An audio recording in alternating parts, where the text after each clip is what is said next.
Всем доброй ночи, друзья мои. Вначале хочу предупредить, что послушать простому человеку этот ритуал можно, но этот ритуал выполняют только практики. Это первое. И причем практики скажем так, с большим опытом, которые знают, как общаться с миром духов, которые призывали, которые просили и получали. И только такие практикующие имеют право браться за такие сильные работы. Их энергия должна уже привыкать ко всему этому процессу, а иначе беда. Иначе нельзя, потому как это наказуемо. Как вы думаете, почему против ведьмы любой поход рассыпается или заканчивается смертью участников, позором всеобщим? Потому что у ведьмы есть инструмент против таких личностей. Вы не думайте, что мы сидим и каждый день сутками на этих существ что-то наводим. У нас на это и времени нет. Мы достаточно терпеливы и долгое время пытаемся вразумить, чтобы не тратить на них силы, время, поскольку наше время, силы, они на самом деле очень большой дефицит для нас. И мы стараемся донести до их разума, что с нами связываться не стоит, чтобы они по-хорошему ушли с дороги. Но если не получается, то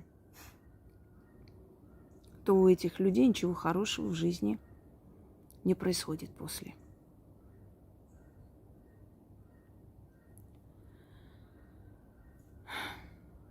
Там что-то звенит, на нервы действует. Ну да ладно.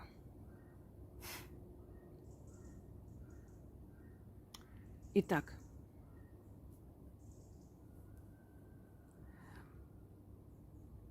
я проведу этот ритуал в научных целях. То есть я научу этому практиков, потому как оно стоит того, чтобы они это знали. Но для себя сегодня нет нужды это проводить, хотя в любом случае сработает, отчасти сработает, потому что это сильные слова. Знаете, наверное, вы посмеетесь, у меня просто не осталось врагов. Я считаю своими врагами тех, кто не равны по силе и по уровню развития интеллекта. А тот, кто мне равен, я с ними дружу, не враждую. Следовательно, подобных людей, наверное, можно назвать недруги, недоброжелатели, шушера какое-то болотное. Ну, назовем их слишком, ладно уж, слишком возвышенно и почетно, враги. Так вот, у меня врагов не осталось, чтобы на них провести. Как ни странно. Рассосались эти враги по канализациям. Теперь заняты тем, что друг на друга гавкают, сливают голосовые, сливают, в общем, снимают сутками ролики в пьяном угаре, уже в таком бешенстве, полоумии. Смотришь и думаешь, клоунада. Уже до того дошло, что ради того, чтобы мне что-то доказать, люди едут в свои места рождения, то есть малую родину, да, в дом родителей, может быть, снимают эти места для того, чтобы показать, как они круто отдыхают. Для меня это делают. Даже нас в своем отпуске, если это, конечно, отпуском можно назвать, они даже там говорят обо мне. То есть для меня стараются люди, чтобы я видела, как они круто отдыхают.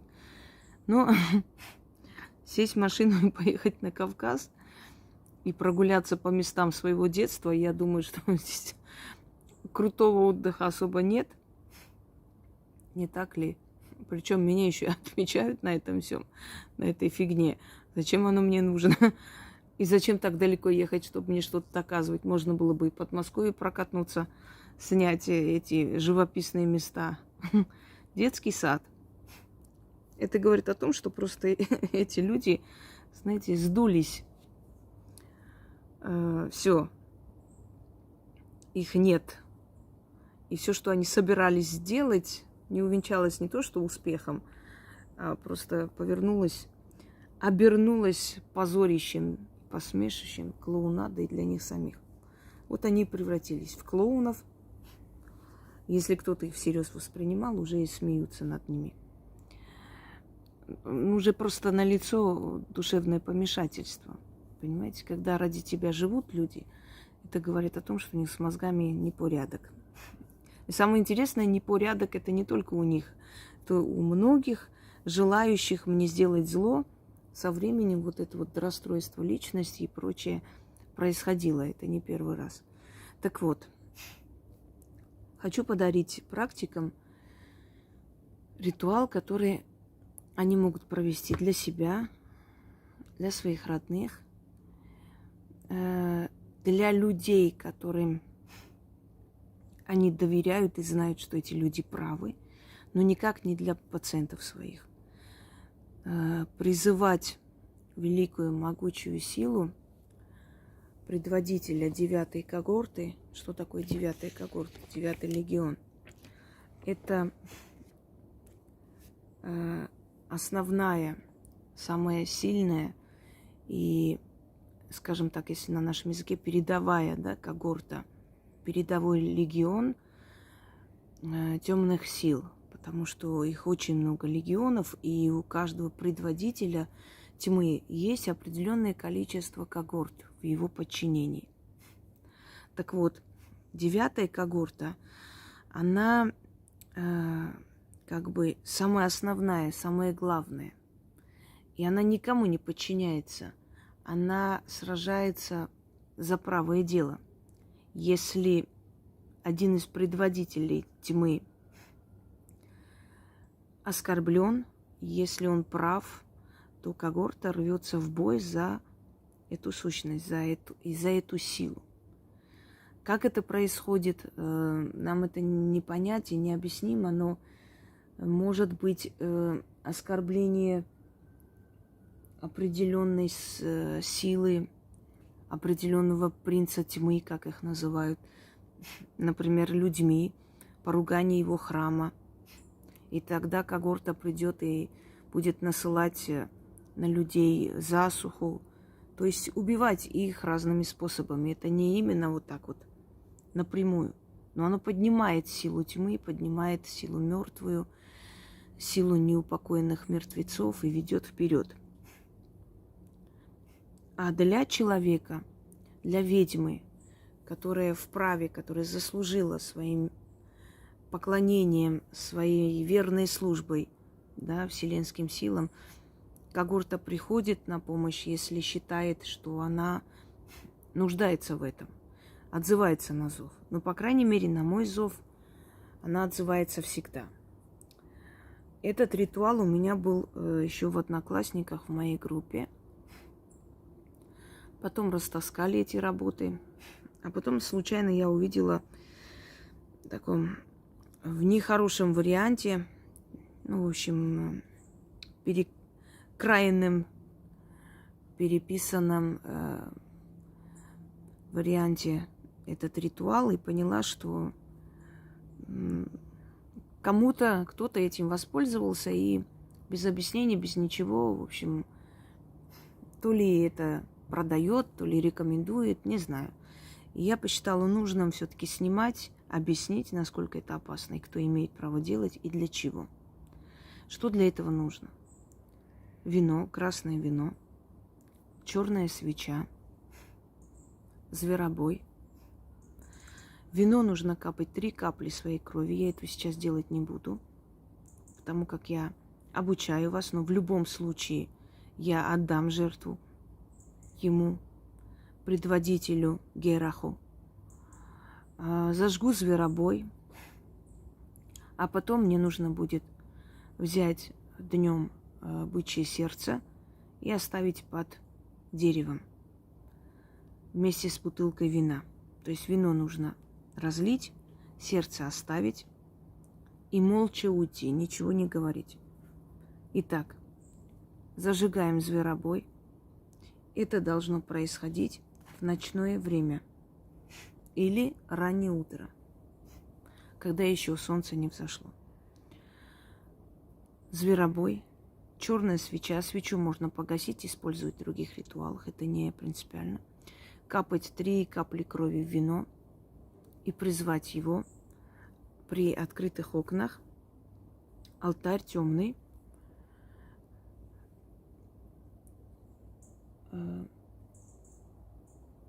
Какие-то звуки, но это не важно. У нас тут ходят собаки, кошки. Все время звуки. Отвлекли. Призвать его 6 раз начитать заговор. И на следующий день говяжье сердце, бычье, коровье, желательно бычье, конечно, и бутылка вина.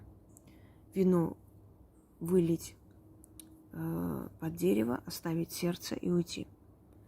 Если вас преследуют настолько, что очень нужна помощь, то точно такой же зазыв делаете дома, а сердце и вино оставляете у ворот кладбища и уходите.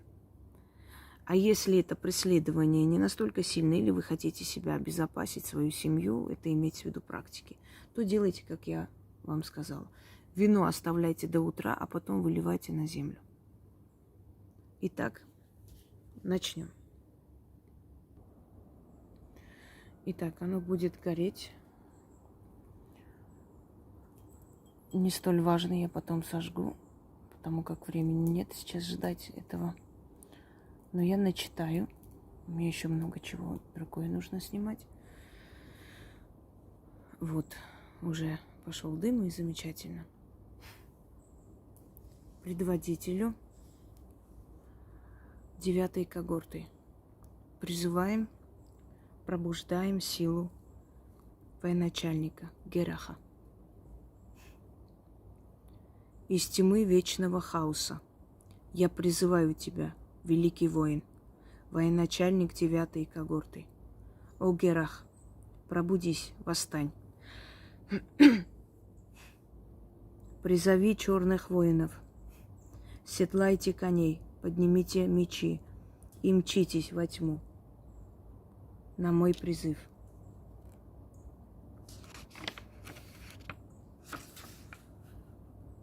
Из-под ног ваших коней сила вечная проснется, сила мертвая поднимется.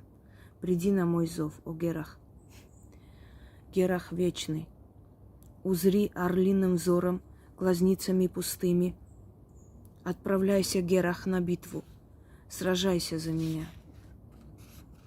9-я когорта, сметай моих врагов. О, Герах, сметай с моего пути всех, кто мешает мне. О, вставай, черная армия, сила мертвая. Да заберет она моих врагов. Вороны будут клевать их глаза. Герах, круши судьбы моих врагов. Насылай на них армию мертвецов. Пронзай их копьем. Сжигай их тела. О, Герах, я тебя разбудила. Ты меня услышал. Заклинаю. Я, пожалуй, прочитаю один раз, потому что этот заговор забирает огромную силу. И немножко нехорошо. Тем более, что это для практиков.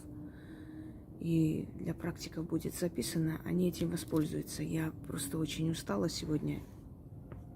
И потому особо долго снимать не буду. Особенно такие сильные ритуалы. Наверное, я начну чуть больше снимать для практиков, потому как время пришло. В принципе, простым людям в основном нацелено, да, мой канал. Но я практикам тоже дарю и дарила немало замечательных работ. Но в любом случае, наверное, да, пришло время, чтобы и практикам уделять время. поскольку я бы хотела, чтобы те, которые действительно практикуют, у них была реально от них была польза и реальные результаты. Ну, в принципе, если они практики у них и так есть, ну, исправить их работу, улучшить, я думаю, что это замечательно. Всем удачи!